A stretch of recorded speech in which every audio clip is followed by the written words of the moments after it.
Assalamualaikum warahmatullahi wabarakatuh. Baiklah, di video kali ini kita akan membahas yaitu tentang awal mula suku Maori di Selandia Baru. Sebelum ditemukannya oleh bangsa Polinesia, Kepulauan Selandia Baru merupakan pulau yang terisolasi.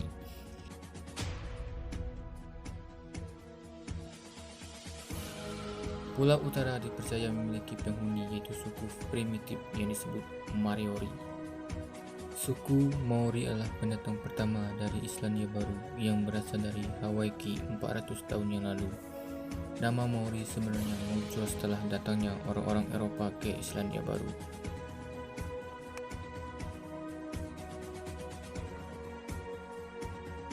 Sebelum datang orang Eropa, bangsa Polinesia yang menetap di Selandia Baru tidak bernama. Awal orang-orang Polinesia yang menetap di Selandia Baru bagian timur itu hanya menyebut kelompok mereka dengan kata Iwi. Maksud dari kata Iwi itu sendiri adalah orang yang terkait oleh garis keturunan dari satu nenek moyang yang sama. Itu menggambarkan bahwa mereka berasal dari nenek moyang yang sama, yaitu mereka berasal dari Polinesia dari Timur Pasifik. Bangsa Polinesia pertama kali menemukan pulau ini pada tahun 800 Masehi dan melakukan proses migrasi sampai 1350 Masehi. Bangsa Polinesia ini datang ke Selandia Baru menggunakan kanao-kanao dari Hawaii yang berada di Kepulauan Polinesia di Samudra Pasifik menuju ke arah selatan. Dalam perjalanannya, mereka menemukan sebuah daratan yang dari laut terlihat seperti tertutup awan berwarna putih. Mereka akhirnya mendarat ke pulau itu dan memberikan nama Aotearoa yang berarti The Land of Long White Coal atau Tanah Awan Putih yang Bergerak. Kata Aotearoa sebenarnya merupakan gambaran dari Selandia Baru itu sendiri, yaitu tanah dengan warna putih yang panjang, atau gambaran tentang Selandia Baru saat diselimuti oleh salju. Pulau yang mereka temukan itu sebenarnya adalah Pulau Utara. Setelah ditemukannya Pulau Aotearoa, maka secara berkala bangsa Polinesia melakukan migrasi. Pada tahun 1000 sampai 1100 Masehi, para penjelajah Polinesia, Toi dan Wang Tonga mengunjungi Selandia Baru. Dilanjutkan pada tahun 1350, armada besar bangsa Polinesia mulai mendatangi Aotearoa menggunakan 7 kanao. Setelah migrasi besar-besaran ini sempat menyebabkan gesekan dengan suku Moriori, sehingga membuat suku itu hancur dan akhirnya punah. Mereka akhirnya menetap dan mulai mengembangkan kebudayaan mereka di pulau tersebut. Suku Maori juga dikenal sebagai suku yang ulung dalam hal perairan. Suku Polinesia, yang merupakan nenek moyang dari suku Maori, memang terkenal sebagai pelaut yang ulung. Suku Maori berkembang dan menetap di pantai timur Selandia Baru. Nama Maori itu sendiri muncul setelah kedatangan bangsa barat ke Selandia Baru pada tahun 1830.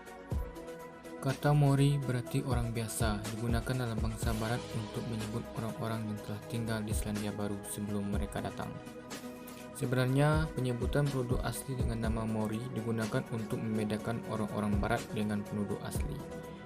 Orang barat menyebut mereka sebagai PKH atau yang berarti orang kulit putih. Sama seperti kebiasaan di daerah temuan lain, orang barat menganggap bahwa mereka lebih dari penduduk asli yang mendiami daerah temuan mereka.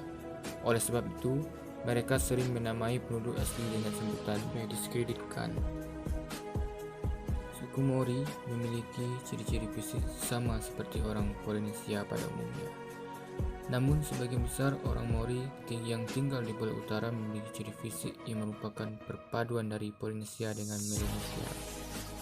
Jenis suku Maori campuran ini umumnya memiliki rambut yang hitam, bergelombang menyerupai ras Polinesia, tetapi bentuk hidung dan bibir menyerupai ras Melanesia, yaitu memiliki hidung pesek dan bibir tebal. Kulit mereka juga berwarna coklat. Biasanya suku Maori di Pulau Utara menggunakan kapur untuk memutihkan rambut supaya tampak merona kemerahan. Untuk suku Mori yang berada di pulau bagian selatan, umumnya memiliki ciri fisik yang kental dengan sangat mirip dengan ras Polinesia. Mereka mempunyai rambut hitam dan melambai, mata coklat, bibir tebal dan menonjol, hidung datar, lubang hidung yang besar dan gigi yang besar, putih dan teratur.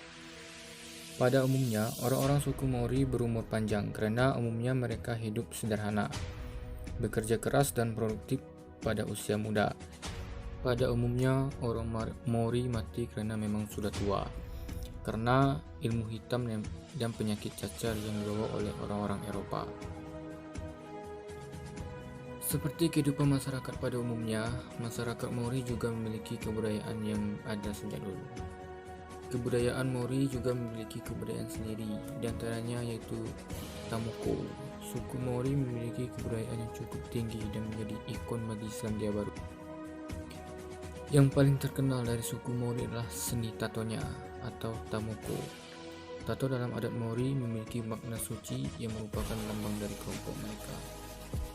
Orang Mori mempunyai ciri khusus untuk menato tubuhnya, yaitu dengan membuat torehan atau pahatan pada kulitnya menggunakan pisau atau pahat yang terbuat dari kulit kerang laut. Pembuatan tato di masyarakat Mori melihat sangat berbeda dari umumnya. Dari hal ini terlihat dalam menggunakan uhi atau pahat yang seperti terbuat dari tulang albatros. Sedangkan untuk tinta, mereka menggunakan dua jenis. Yang pertama terbuat dari organisme, yaitu dari sayuran dan ulat. Yang kedua itu dari arang kayu. Untuk tinta yang berasal dari arang kayu biasanya digunakan untuk menato bagian wajah. Tamoko dilakukan oleh Tonghua Tamoko atau ahli tato. Dalam praktek pembuatannya dianggap pun suci dengan ritual dan iringan musik serta berpuasa terlebih dahulu. Selain dari Tamoko tadi, suku Mori juga memiliki kebudayaan yang namanya Haka.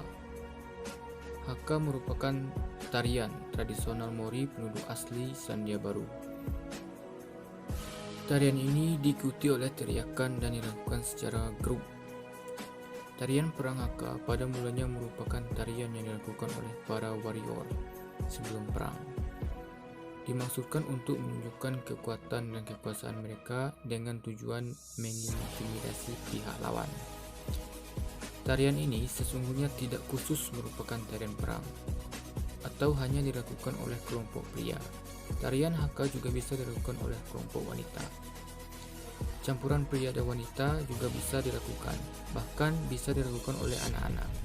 Pada masa kini, tarian ini bisa dipentaskan dalam berbagai acara seperti pada penyambutan tamu kehormatan atau pada acara pertandingan olahraga tingkat nasional atau internasional. Selanjutnya, mereka juga mempunyai kebudayaan Hangi. Makanan khas suku ini sangat unik pada seperti namanya, yaitu Hangi. Cara memasaknya pun juga unik, yaitu dengan menyekap ke dalam api atau di bawah tanah. Pertama-tama, batu dipanaskan dalam api di bawah tanah, dan seterusnya makanan diletakkan di atasnya, lalu ditutupi dengan daun kubis atau selada air. Lama memasak maksimal makanan ini 3 jam.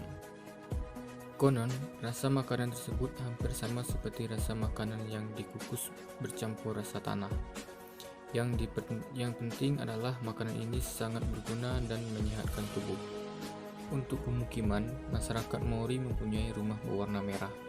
Rumah ini berbentuk rumah panggung yang terbuat dari kayu dan keseluruhannya dicat dengan warna merah dan beratapkan ilalang. Selanjutnya, mereka mempunyai kebudayaan Hongi. Mereka menyambut para tamu dengan cara yang unik, yaitu Hongi. Hongi ini yaitu menyambut tamu dengan beradu hidung satu dengan yang lain. Mereka sangat menghargai para tamu mereka, tetapi jangan pernah sekali-sekali membuat mereka marah. Akan membahayakan diri Anda sendiri. Mereka juga mempunyai kebudayaan yaitu Wakairo atau seni ukir. Wakairo atau seni ukir Maori tidak sekedar merupakan hiasan, namun setiap ukiran menyampaikan kisah yang unik. Kisah yang diturunkan dari generasi ke generasi menjelaskan berbagai tradisi budaya dan sejarah suku. Secara tradisi, ahli ukir Maori adalah laki-laki. Kerajinan mereka juga membuat antara lain hiasan berharga, senjata, perkakas, alat-alat musik, kano, juga panel hias atau tonggak untuk berbagai pembangunan di desa. Dan kebudayaan yang terakhir yang mereka miliki yaitu Raranga. Ketika suku Mori pertama kali tiba di Aotearoa, mereka menghadapi iklim yang ekstrim dibandingkan negeri asal mereka di Polinesia. Mereka cepat beradaptasi dengan menggunakan keahlian mereka memental dan menenun untuk membuat korowai atau jubah dan berbagai barang praktis lainnya seperti kete atau keranjang dan wariki atau alas. Bahan yang paling banyak digunakan untuk menenun dari zaman dulu hingga sekarang adalah harkeke yang juga dikenal sebagai rami Selandia Baru.